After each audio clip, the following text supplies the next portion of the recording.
आप सभी को मेरी तरफ से जय माता दी।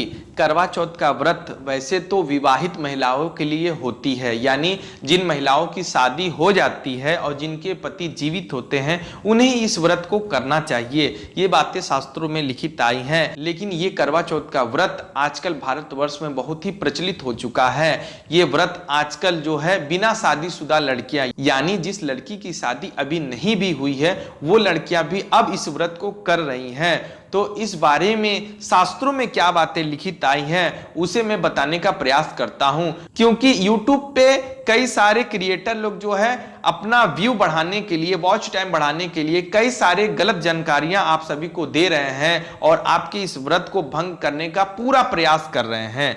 लेकिन मैं अपने इस चैनल में आप सभी को जो भी जानकारी देता हूं वो सभी शास्त्र प्रमाण के साथ देता हूं, क्योंकि मेरे द्वारा दी गई जानकारी आपको कभी भी नुकसानदेह नहीं हो सकती है। इसी के लिए मैं हमेशा ही अपने शास्त्रों, अपने ग्रंथों, अपने पुराणों पे पूर्ण विश्वास करता हूं और आपको लिखित बातें ही बताने का प्रयास करता हूं।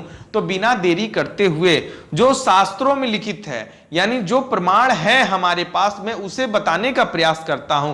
किसी की कही कहाई बात मैं आपको नहीं बताऊंगा और साथ ही मैं आपको जो उपाय बता दूंगा उसके बाद आपको किसी और की वीडियो देखने की आवश्यकता नहीं पड़ेगी। तो बिल्कुल ध्यानपूर्वक आप सुनने का प्रयास करिएगा।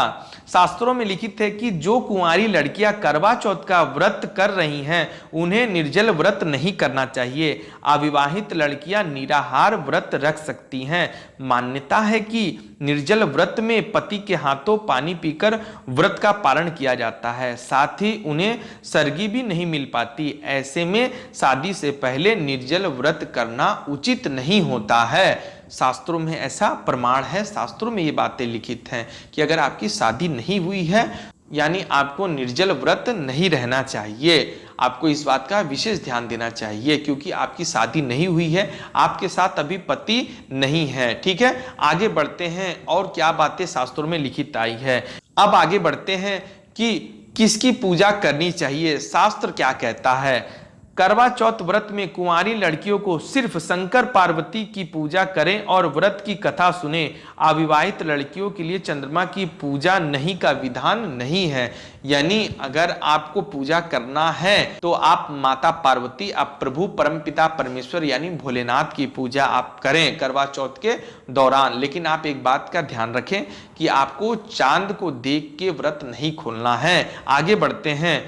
तो अब आगे बढ़ते हैं कि कुंवारी लड़कियां व्रत को कैसे खोल सकती हैं, शास्त्रों में क्या बातें लिखित हैं। तो बिल्कुल ध्यानपूर्वक सुनिएगा। शास्त्रों में लिखित है कि कुंवारी लड़कियों को करवा चौथ पर चांद की बजाय तारे को देखकर ही व्रत का पारण करना चाहिए। इसमें करवे की जगह पानी से भरा हुआ कलश का उपयोग करना चाहिए। करवा का इस्तेमाल शादी के बाद ही व्रत में किया जाता है। तो आपको दो जानकारी मिली, आपको चांद को देख के व्रत नहीं खोलना है और साथ ही आपको करवा का इस्तेमाल नहीं करना है, क्योंकि करवा का इस्तेमाल शादी होने के बाद ही की जाती है। अब आगे बढ़ते हैं। छलनी का प्रयोग ना करें। शास्त्रों में लिखित है कि जो छलनी नहीं होती है उसका प्रयोग आपको नहीं करना है। ठीक है, लेकिन क्यों नहीं करना है, क्या है शास्त्र में प्रमाण, इसे ध्यान से सुनिए।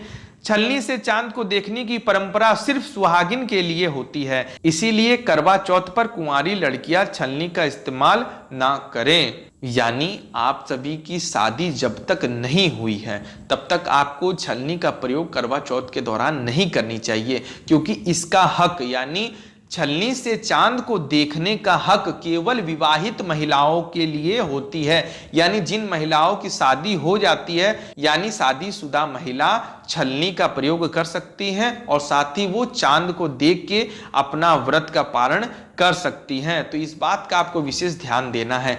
यानी आपको छलनी का प्रयोग नहीं करना है, आपको निर्जल व्रत नहीं करना है और आपको चांद नहीं देखना है, ना ही आपको करवा का प्रयोग करना है।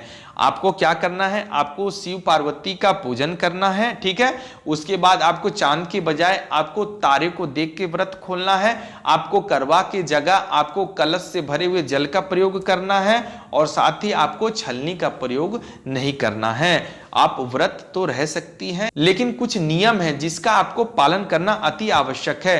कई महिलाएं, कई औरतें आपको बहुत तरीके से सलाह देंगी। चाहे आप और किसी की वीडियो देखेंगे तो आपको और ढेरों सारी जानकारियां मिलेंगी, इसमें दो राय नहीं है।